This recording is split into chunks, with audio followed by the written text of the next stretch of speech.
अगर आप मंगलसूत्र की बात करते हैं, भैंसों की चोरी की बात करते हैं, आपके 2 मकान, एक मकान कांग्रेस लेगी, तो कैसी बात हुई? आपने इतने लोगों से पूछा, किसी ने शिक्षा, स्वास्थ्य और नौकरी संबंधी बात नहीं, जॉब नहीं मिली। जो भी जॉब आई वो पेपर लीक हो गया। कहीं हमारे खुद के घर की लड़की को यहाँ से 3 बार उसने पेपर दिया और उसका नहीं हुआ तो बिहार चली गई, वहाँ उसने पेपर, उसका टीचर का पेपर दिया, वो हो गई। राशन वो लोग लाते हैं जो बेरोजगार हैं, जिनके पास कुछ व्यवस्था है नहीं। हम लोग कुछ 150 कुंटल खुद पैदा करते हैं, हमको का राशन क्या जरूरत है? जिसको जैसा चश्मा लगा होता है बस वो। आप पे कौन सा चश्मा लगा है? भगवा? हमको भगवा चश्मा लगा। देखा जाए तो आज हमारे यहाँ भारत देश में रोड का जाल बिछ गया है। अगर हम लोग जाते थे कहीं पर तो हमको 4 घंटे लगते थे, अगर मैं कहीं जगह जाता हूँ 2.5 घंटे 2 घंटे पहुँच जाता हूँ। खेतों में पसीना जब किसान का बहता है, तब जाकर पेट इंसान का भरता है। खेत, खलियान और साथ में सियासत। आज हम मौजूद हैं रायबरेली के गांव में और हमारे साथ हैं हमारे सहयोगी लक्ष्मी शंकर। जी सोनल, बिल्कुल सही कहा आपने। रायबरेली के ऊंचाहार के सुल्तानपुर जनौली गांव में हम हैं। आप मेरे पीछे यहाँ की जनता को देख सकते हैं। सियासत की जब बात होती है तो रायबरेली जैसी सीटें वहाँ पे हॉट सीट कहलाती हैं, और ये इसलिए भी क्योंकि यहाँ से कांग्रेस के युवराज राहुल गांधी पहली बार चुनाव लड़ने आ रहे हैं। अमेठी को छोड़ के आए हैं तो कुछ लोग ये कहते हैं कि अमेठी से भाग के आए हैं। विपक्ष, अगर बीजेपी को मैं कहूं जो सत्ता में है, वो सवाल उठाती है, लेकिन जब यहां आते हैं तो बात ये होती है कि ये कांग्रेस का गढ़ है और सदियों से कांग्रेस के सांसद यहाँ रहते आए हैं। राहुल से पहले सोनिया गांधी थी, तो एक इमोशनल भी बॉन्डिंग लोगों की है। लेकिन मोदी की गारंटी भी चल रही है और साथ में कांग्रेस नारा दे रहा है कि हाथ से बदलेगा हालात। तो क्या सचमुच हालात बदलेगा या मोदी के गारंटी पे लोग देंगे वोट? सोनल, ये हम लोग लगातार रायबरेली में देख रहे हैं कि बात राहुल गांधी की हो रही है और कहीं कहीं लोग मोदी के नाम पे वोट की बात कर रहे हैं, लेकिन कहीं ना कहीं राहुल सेंटर में बने हुए हैं। बिल्कुल, और कहीं ना कहीं हम लोगों ने ये देखा कि रायबरेली में तो लोग राहुल गांधी को ही चाह रहे हैं। मतलब मोस्ट ऑफ द केंद्र की बात करें तो लोग मोदी को चाह रहे हैं, लेकिन यहाँ कॉन्ट्रडिक्शन है। अगर आप केंद्र में मोदी को चाहते हैं और रायबरेली में राहुल को चाहेंगे तो फिर ये 400 का आंकड़ा कैसे पार होगा? तो ये जनता बताएगी। तो हम सीधे जनता के बीच चलते हैं। अगर रायबरेली में राहुल गांधी, मतलब अगर लोग अपने अपने लोकसभा में अपने अपने कैंडिडेट को जिताने लगे तो बीजेपी का जो 400 का आंकड़ा है वो कैसे पार होगा? यहाँ सीधे हम एक एक करके लोगों से मिलेंगे और बहुत ही अच्छे लोग हैं। सियासत की नब्ज पकड़ के रखा हुआ है, हर तरह के लोग मिलेंगे और सबके अपने तर्क हैं। आपको क्या लग रहा है, मोदी की गारंटी या हाथ बदलेगा हालात? मोदी की गारंटी। फिलहाल जो है कांग्रेस से राहुल गांधी जी जो है जी खाली चुनाव में आते हैं। गांधी परिवार जो है रायबरेली की जनता को चूतिया समझती है। अच्छा। वो खाली जो है चुनाव में आती है कि हमारा घर है, घर में कोई हादसा होता है तब वो नहीं नज़र आते हैं। तब चुनाव में खाली ये है कि हमारा घर है।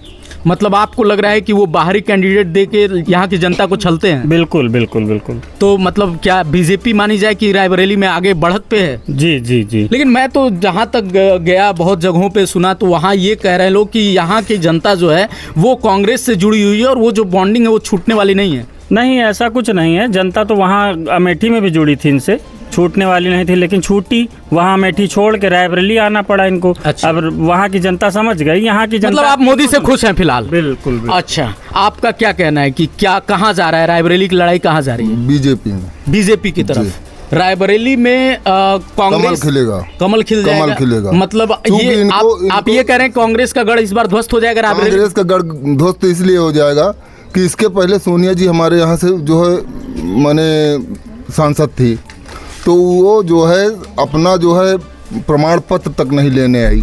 पूरे 5 साल हमारे यहाँ देखने तक नहीं आई कि लोग मर रहे हैं कि क्या कर रहे हैं। कहीं विकास को देखा जाए तो विकास भी कोई कुछ नहीं किया उन्होंने। अपने सांसद निधि का पैसा भी नहीं खर्चा। आपके गांव में कुछ किया है कि नहीं कांग्रेस? कुछ नहीं किया, एक भी पैसे कोई काम नहीं हुआ। कांग्रेस आपका वोट भी 5 सालों में नहीं हुआ है। इन 5 सालों में मोदी की गारंटी पे भरोसा? हाँ, मोदी की गारंटी पे भरोसा। क्या उनकी एक ऐसी चीज है जिसपे आप जो है मोदी को इस बार चाहते हैं? अरे दोबारा मोदी को देश हित में चुनना ही चाहिए, चूंकि मोदी जो है माने किसी भी देश में आप चले जाइए, आपका एक जो है सम्मान अलग का ही दिखता है। मतलब आप राष्ट्रीय विदेश नीति की बात कर रहे हैं। और यहाँ पे अगर लोकल में देखा जाए तो लोकल में इतनी सड़कें बनवा दिया है बीजेपी में। हम लोग माने बोल्डर पे चलते थे, सड़कें नहीं थी, गड्ढे बुलडोजर भी बहुत चल रहे हैं, बुलडोजर भी बहुत चल रहे हैं, बुलडोजर चल रहे हैं, लेकिन अच्छा है बुलडोजर कल्चर, ठीक है, चलना चाहिए बुलडोजर। अगर गलत आदमी है तो उसके लिए चलना चाहिए, वो हिंदू या मुसलमान कोई मतलब नहीं बनता। मतलब आपको लग रहा है कि बुलडोजर सही है।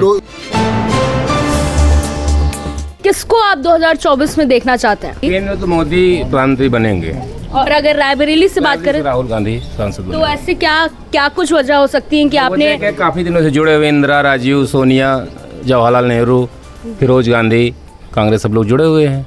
लेकिन अभी कुछ सालों से तो बीजेपी है, तो क्या लगता है आपको कि कैसा उनका कार्यकाल रहा यहाँ रायबरेली में? कार्यकाल के बारे में ज़्यादा नहीं कुछ बोल पाएंगे, लेकिन ये कि यहाँ से राहुल गांधी चुनाव जीत जाएंगे। आपको क्या लगता है इस मुद्दे पर? इस समय तो बीजेपी ही जीतेगी रायबरेली से। और केंद्र से क्या लगता है? मोदी। क्या कुछ ऐसे कारण है जो आप मतलब ऐसा चाहते हैं कि मोदी जी फिर से वापस आए? क्यों? विकास कर रहे हैं ना, विकास तो कर रहे हैं मोदी जी ही, कांग्रेस तो कर नहीं रही है। और बेरोजगारी की बहुत बात आती है। आज हमने यहीं रायबरेली में ही कुछ युवा लड़कियों से बात किया, लड़कियां थी, लड़के भी थे, तो उनका ये कहना था कि नौकरियां नहीं निकलती हैं। तो निकलती, उस काबिल होंगे तभी तो नौकरियां मिलेंगी। अच्छा, काबिल नहीं है इस वजह से नहीं मिलेगी। आपको क्या लगता है इस पर 2024 में कौन आएगा इस बार और क्यों? नरेंद्र मोदी जी आएंगे। नरेंद्र मोदी जी।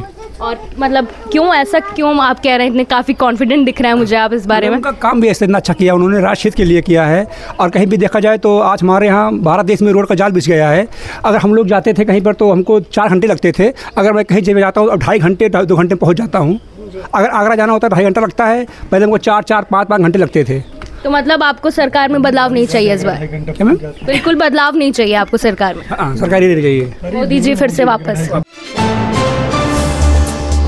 इनका कहना है कि राष्ट्रीय राजमार्ग बन रहे हैं, सरकारों का काम हुआ है, कुछ लोग राम मंदिर की भी बातें कर रहे हैं। आपको लग रहा है कि सेंटिमेंटल बातें ज़्यादा हो रही हैं चुनाव में?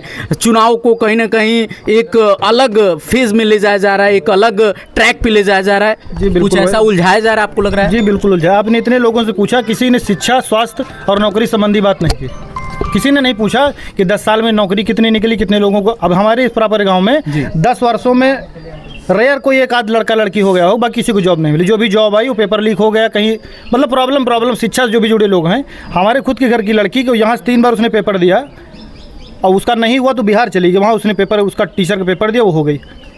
तो कहीं मोदी की गारंटी पे आपको भरोसा है कि नहीं? नहीं, ये तो जुमला है उनका। अब कोई उनके पास मुद्दा नहीं तो मोदी गारंटी एक नया जुमला लेके आ गए। पिछले बार तो दूसरा कुछ था, इस बार मोदी का गारंटी, अगले बार कुछ और हो जाएगा। कह रहे हैं कि 5 किलो राशन दे रहे हैं, सिलेंडर दे रहे हैं, गांव में शौचालय बना दिया, सब कुछ हम कर रहे हैं। राशन वो लोग लाते हैं जो बेरोजगार हैं, जिनके पास कुछ व्यवस्था है नहीं। हम लोग खुद 150 कुंटल खुद पैदा करते हैं। हमको राशन क्या जरूरत है? हम 150 कुंटल खुद पैदा करते हैं, कोटेदार का लेने नहीं जाते हैं। और राशन की बात वो करते हैं जिनकी व्यवस्था नहीं, 2 पैसे के बेरोजगार है बेचारे, वो भाजपा में है। तो वो भी तो इस देश के नागरिक हैं। उनके अगर जो आप कह रहे हैं कि जो हाशिए पे खड़े लोग हैं उनका पेट अगर भर रहा है उस राशन से, तो बताया ना उनको मानसिक कैसे बढ़ रहे हैं सर। हमें जो अगर हाशिए पे खड़े लोगों का ध्यान दें तो हम कहते हैं 80 करोड़ हमारी यूएन में जाते हैं हमारे। वैसे तो ये हास्य की बात है, फिर भी मैं कहना चाहती हूँ कि हमारे प्रधानमंत्री जी UNGA यानी कि United nation assembly, general assembly, वहाँ पे वो संबोधित करते हैं कि हम अपने देश में 80 करोड़ लोगों को हमने कोरोना के दौरान मुफ्त भोजन, वो मुफ्त राशन मुहैया कराया और उसे कंटिन्यू रख रहे हैं। उसके साथ ही हम कहते हैं कि हम जो है अंतर्राष्ट्रीय स्तर पर हम GDP और हम एक मजबूत अर्थव्यवस्था बन रहे हैं। तो क्या सोचने वाली बात है कि हम 80 करोड़ लोग, किस तरह की डेफिनेशन है, कौन सा पैमाना बताता है ये आपको? मतलब आपका कहना है कि कहीं ना कहीं एक तरफ तो ये बोल रहे हैं, झूठ कौन बोल रहा है? मैंने कह रहा मोदी जी झूठ बोल रहे हैं। आप एक तरफ कह रहे हैं कि 80 करोड़ लोग को मुहैया करा रहे हैं राशन, दूसरी तरफ अर्थव्यवस्था हमारी GDP ग्रोथ हाई जा रही, हमारी अर्थव्यवस्था बढ़ गई है। आप बताइए। तो आपको लग रहा है कि ये आंकड़ों में उलझाया जा रहा है? आंकड़ों में उलझाया जा रहा है, टोटल झूठ बोला जा रहा है, टोटल फर्जीवाड़ा है। ये फर्जीवाड़े की बात कर रहे हैं, कह रहे हैं कि बीजेपी ऐसा कुछ आंकड़ों के फर्जीवाड़े। ऐसा कुछ नहीं है। हाँ। जिसको जैसा चश्मा लगा होता है बस वो। आप पे कौन सा चश्मा लगा है? भगवा? हमको भगवा चश्मा लगा है। मजबूर है भैया, गांव के प्रधान है, इनकी मजबूरी है। अच्छा, प्रधान है। ये प्रधान है मौजूदा गांव, इनकी मजबूरी। तो क्या सही में मजबूरी ऐसी नहीं होती? मजबूरी कोई ऐसी, फोन आ जाएगा। ये बस यही इन लोगों को बोलना है, चूंकि जो है ना विरोधियों को ऐसा ही बोलना। मतलब इनको लगता है कि ऐसा ही लगता है बीजेपी के पक्ष में बोल रहा है तो उस पर दबाव है। दबाव आप ये इनसे पूछिए, हम लोग इसके पहले 15 साल से भाजपा में थे, अभी इनको मालूम है। बीजेपी का हर नेता हमको जानता है। अच्छा, आप बीजेपी के वोटर रहे हैं? भाजपा ही तो 15 हम लोग विधानसभा चुनाव में एक महीने अपने घर नहीं आते थे। तो क्या ऐसा क्या हुआ कि अचानक काम नहीं, टोटल झूठ। ये जो मौजूदा प्रत्याशी 20 साल से इन्होंने कांग्रेस का शोषण किया है। अब अच्छा रुकिए, एक सबसे सीनियर सिटीजन से पूछते हैं, क्योंकि बाकी सब लोग की तो अपनी राय है। दादाजी ने बहुत समय से यहाँ को देखा होगा, तमाम प्रत्याशियों को बदलते, चुनाव को बदलते, आपको क्या लग रहा है इस बार बीजेपी या फिर कांग्रेस? देखिए, मैं उस दल का समर्थन करना चाहता हूं जो केंद्र को एक मजबूत और अस्थायी सरकार दे सके। तो कौन दे सकता है? वो नरेंद्र मोदी इस समय दे सकते हैं और नहीं दे सकते। कुछ लोग कह रहे हैं जुमलेबाज सरकार है, केवल नरेंद्र मोदी भाषण में। इनके निजी विचार हैं। अच्छा। इंडिया गठबंधन में जितने लोग इकट्ठा हैं, सबके अलग अलग विचार हैं और चुनाव हो जाने दीजिए। अगर ये मामला आएगा कि कौन प्रधानमंत्री बने तो इनमें जूतम बाजार हो। तो आपको लग रहा है कि ये खिचड़ी पक गई है, इस कार्ड से विपक्ष कमजोर है? अगर अकेले लड़ते कांग्रेस, अगर अकेले लड़ती तो बेहतर होता है। मैं ये कहता हूँ कि विपक्ष कंस्ट्रक्टिव वर्क के लिए मजबूत होना चाहिए, कमजोर नहीं होना चाहिए। लेकिन विपक्ष का तात्पर्य नहीं है कि अलूल जलूल की बातें करें। जैसे हमारे यहाँ जो प्रत्याशी है डॉक्टर मनमोहन सिंह की सरकार में थे और अध्यादेश को फाड़ के फेंक दिया। राहुल गांधी की बात कर रहे हैं? राहुल गांधी की बात कर रहा हूँ। तो ऐसे अस्थिर व्यक्ति को मतदान करने से मैं समझता हूं कि उचित नहीं है पढ़े लिखे आदमी के लिए। अच्छा, लेकिन आजकल मंचों से जिस तरह की बातें पीएम की तरफ से हो रही हैं या बीजेपी के बड़े नेताओं की तरफ से, उसकी बहुत आलोचना। जी, ये युवा क्या अगर आप मंगलसूत्र की बात करते हैं, भैंसों की चोरी की बात करते हैं, आपके 2 मकान, एक मकान कांग्रेस लेगी, तो कैसी बात हुई? इंडिया फिर एनडीए, कौन झूठ बोल रहा है? इनका कहना है कि मोदी जी मंगलसूत्र की बात कर रहे हैं, हिंदू मुस्लिम की बात कर रहे हैं, भैंस की बात कर रहे हैं, तो ये कहाँ तक शोभा देता है एक प्राइम मिनिस्टर के लिए? ये मंगलसूत्र और ये सब मामला तो राहुल गांधी वगैरह ने उठाया है मामले, और उसी का मोदी ने जवाब दिया है। अच्छा, मैं मानता हूँ, बाकी कुछ नहीं है सर। आप तो बाकी मोदी जी के कारण हमारे देश का सम्मान विदेशों में बढ़ा है और भारत की बात सुनी जाती है। मतलब विदेशों में सम्मान बढ़ा है, इसलिए आपको लग रहा है कि मोदी जी को ही नेतृत्व मिलना चाहिए? सम्मान बढ़ा है, कौन दिखाता है? दिन भर हमारे मीडिया पे क्या चलता है? विदेशों में सम्मान बढ़ा, कौन दिखाता है? Main stream media. आप बड़े हिम्मत वाले लोग हो, आप बहुत हिम्मत वाले जो दिखाते हो कम से कम। बाकी तो सब अडानी ने खरीद रहा। किसी चैनल की जरूरत है? आप बताइए कि रवीश कुमार जैसे टॉपर एंकर। कहा जा रहा है कि केंद्र में मोदी सही है, लेकिन यहाँ पे राहुल गांधी जीतेंगे। आपको क्या लगता है? बड़ा मुश्किल है राहुल गांधी के लिए। राहुल गांधी बड़ा मुश्किल है। अच्छा जी, क्यों मुश्किल है? हमारे तरफा नहीं है, 50-50% का मामला है। 50% का मामला है। जी जी। मतलब अपनी परंपरागत सीट पे भी मुश्किल है। जैसे अमेठी में जीत रहे थे, 5 जनता को भगा दिया है, अब की रायबरेली में वही होने वाला है। रायबरेली में भी वही होने वाला है। इनका कहना है कि अमेठी से मतलब राहुल गांधी भाग के आए हैं और इनका कहना है कि वही हाल जो है रायबरेली में होगा और हो सकता है कि इसके बाद से यहाँ से भी भागना पड़े। आप ये कहना चाह रहे हैं राहुल गांधी को? अच्छा, हाँ। अभी एनटीपीसी में विस्फोट हुआ था, हमारे 25 जवान मर गए थे और राहुल गांधी ने सोनिया गांधी देखने नहीं आई और सोनिया गांधी 5 साल बीमारी नाटक करती थी। अभी जब उनके बच्चे का दाखिला था तो 2.5 घंटे आई धूप में खड़ी थी और 5 साल नाटक की थी बीमारी का कि हम बीमार हैं, प्राइवेट नहीं आ सकते। मतलब आपका कहना है कि बाहरी लोग आते हैं, केवल जीतते हैं, चले जाते हैं और ये ढकोसला अब नहीं चलेगा। और यहाँ पे जो है एक युवा आवाज, हाँ बताइए क्या? मेरा मानना है क्या? वो ये कह रहे हैं कि ये जीतते हैं, चले जाते हैं। अच्छी बात है, चले जाते हैं, वो नहीं आते, ये भी ठीक है।